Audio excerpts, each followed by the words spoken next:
दोस्तों CSIR जो कि एक सेंट्रल गवर्नमेंट है उसकी तरफ से नोटिफिकेशन आउट हुआ है। यह नोटिफिकेशन MTS पोस्ट पर आया है। मल्टीटास्किंग स्टाफ के लिए 12 वैकेंसीज आई है। इन वैकेंसीज के लिए all India candidate form fill करने के लिए एलिजिबल है और जो भी फैसिलिटी आपको मिलेगी वह सेंट्रल गवर्नमेंट की फैसिलिटी मिलेगी।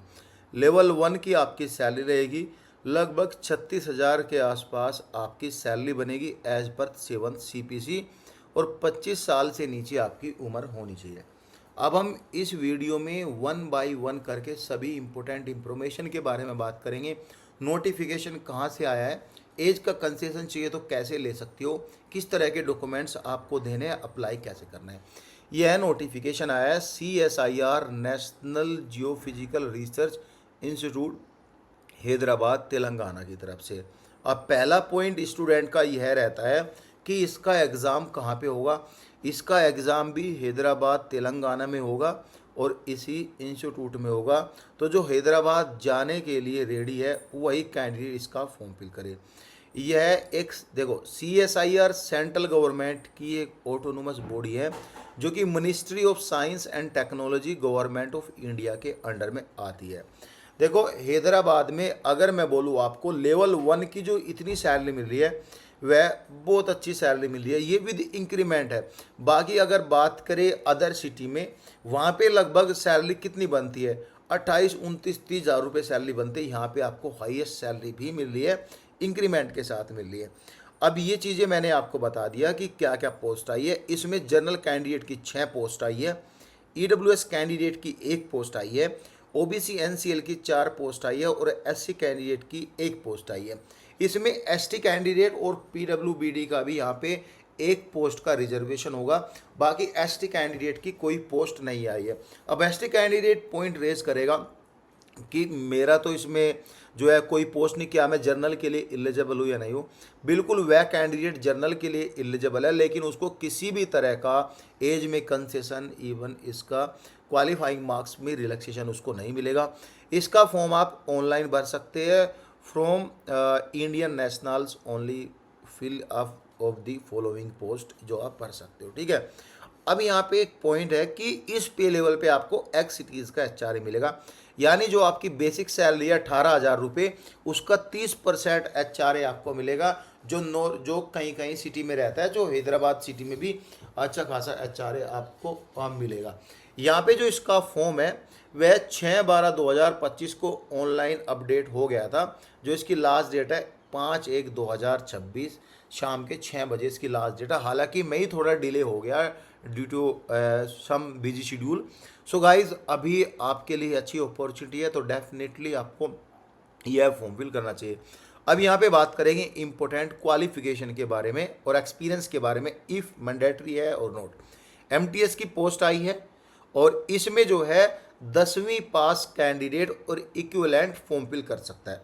डिज़ायरेबल को क्रॉस कर दो, ये कोई ज़रूरी नहीं होता। 12वीं पास ज़रूरी नहीं है।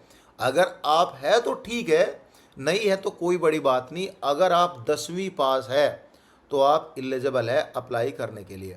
अब यहाँ पे एज जो है 25 साल से नीचे होनी चाहिए। एज की गणना जो है 5/1/2026 से काउंट की जाएगी, वो आप देख लेना। ठीक है। जॉब की रिक्वायरमेंट्स क्या है, नेचर जॉब क्या है, आपका काम क्या है, वो आप यहाँ पे देख लेना कि आपको डाक भी डिलीवरिंग करनी है, सेक्शन को ओपन एंड क्लोज करना है, रिसर्च एंड डेवलपमेंट जितनी भी एक्टिविटीज़ होती है उसमें असिस्टिंग करना है, physical maintenance of record guest ये सब करना है। ये देख लेना, बहुत सारे काम है भाई। MTS होता क्या है, मल्टीटास्क, यानी कि दुनिया भर के काम वह कर सकता है। लेकिन ऐसा नहीं कि वह 1 डे में सारे काम परफॉर्म करेगा, ऐसा नहीं है। डे 1 में कुछ और मिल गया, कल कोई डाक है वो पेंडिंग है वो देनी है, परसों जो है आपका जो है ऑफिस का कुछ काम फंस गया तो ये काम करना है आपको। अब बेनिफिट अंडर काउंसिल सर्विस, जो आप सर्विस लोगे उसका बेनिफिट क्या है, आपको DA मिलेगा, HRA मिलेगा और ट्रांसपोर्ट अलाउंस भी मिलेगा। इसमें एक्स्ट्रा ट्रांसपोर्ट अलाउंस मिलता है, DA और TA भी मिलता है, क्योंकि जब आप इसमें डाक को परफॉर्म करोगे, डाक को जब देने जाओगे, वह या तो आप गवर्नमेंट की फैसिलिटी लोगे या फिर अपनी फैसिलिटी देने जाओगे, तो फ्यूलिंग एंड ऑल कुछ ना कुछ आपको मिलता है। फैमिली का मेडिकल एक्सपेंस आपको मिलता है, लीव ट्रेवल कंसेशन आपको मिलता है, चिल्ड्रन एजुकेशन अलाउंस मिलता है। ये सारी चीज़ें आपको मिलती है और एनपीएस भी आपको मिलता है अच्छा खासा। तो ये चीज़ें आपको ध्यान में देनी है और आपको यहाँ पे पढ़ना है, ठीक है। ऑल इंडिया सर्विस लाइबिलिटीज़ है, मीन्स कि आप ये नहीं कि हैदराबाद में पोस्ट रहोगे, सीएसआईआर के जितने भी सेंटर है उसमें आप अपना काम कर सकते हो। सिटीजन ऑफ इंडिया यानी मैंने ऊपर ही बता, ये फॉर्म फिल कर सकता है, यहाँ पे ये लिखा हुआ है, खास कुछ भी इसमें ऐसा बताने के लिए नहीं है। अब देखो अभी एज का कोई पॉइंट नहीं आया, लेकिन मैं आपको बता दे रहा हूँ, जैसे कि ये सेंट्रल गवर्नमेंट की पोस्ट है, इसमें अगर आपको एज का कोई कंसेशन चाहिए, देखो यहाँ पे आया है सारी लिस्ट, अभी मैं आपको बताऊंगा, ठीक है।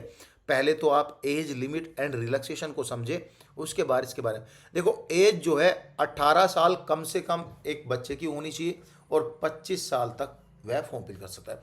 18 से 25 साल फॉर्म फिल कर सकता है। उम्र काउंट होगी 5/1/2026 से। अब जो है एससी कैटेगरी, जो कि एसटी की वैकेंसीज नहीं तो हम बात नहीं करेंगे, एसटी का जो एससी कैटेगरी वाले बच्चे हैं वह जो फॉर्म फिल कर सकते हैं वह 30 साल तक फॉर्म फिल कर सकते हैं, लेकिन शर्त ये है कि उनके पास सेंट्रल गवर्नमेंट का एससी का सर्टिफिकेट होना चाहिए।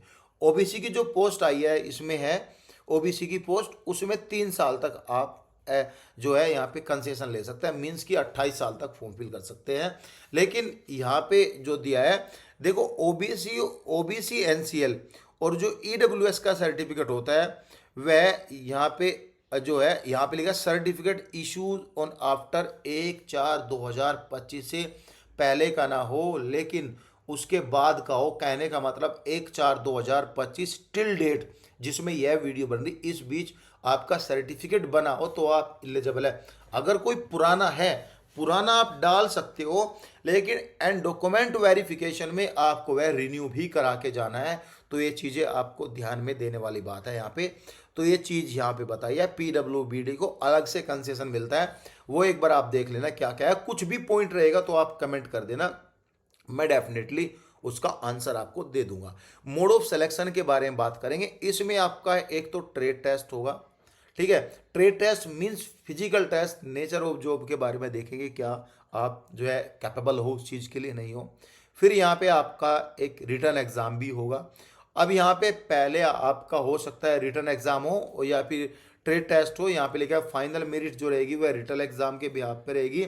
रिटर्न एग्ज़ाम आपका एक पेपर होगा, जो कि नंबर ऑफ क्वेश्चन 150 रहेंगे, 2 घंटे का टाइम मिलेगा, क्लास 10th स्टैंडर्ड का होगा। लेकिन यहाँ पे जो लैंग्वेज है इंग्लिश, हिंदी और तेलुगु लैंग्वेज में ये आपका एग्ज़ाम लिया जाएगा। और इंग्लिश लैंग्वेज को छोड़ के जितने भी क्वेश्चन आएंगे 3 लैंग्वेज में होंगे आपके, इंग्लिश हिंदी।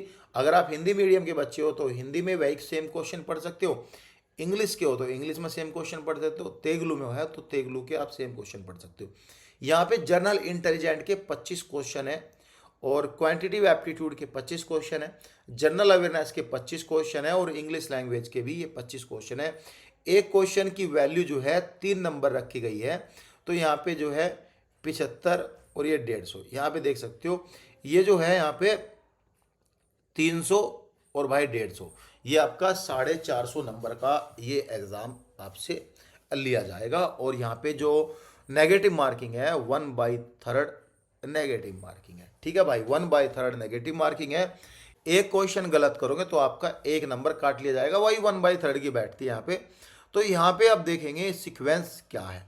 सीक्वेंस ये सब दी हुई है यहाँ पे, ये सब देख लेना आपको। हाउ टू अप्लाई में अप्लाई करना है आपको ऑनलाइन, जो मैंने डेट आपको ऊपर बताई।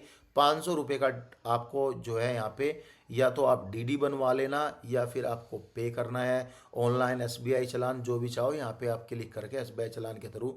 लेकिन यहाँ पे जो है एसटी, एससी और पीडब्ल्यूबीडी वुमेन कैंडिडेट के लिए कोई फीस नहीं रहती है। तो यहाँ पे कुछ ऐसा दिया तो नहीं है, लेकिन यहाँ पे दिया है no fees payable for ST, SC, पीडब्ल्यूबीडी women and ex service man के लिए कोई भी फी यहाँ पे नहीं रखी गई है। सो गाइज नोटिफिकेशन में तो इतना ही है। यहाँ पे अप्लाई करने की सीक्वेंस बताइए कैसे कैसे आपको अप्लाई करना है। कुछ भी डाउट हो तो आप हमें कमेंट कर सकते हो। Thank you so much.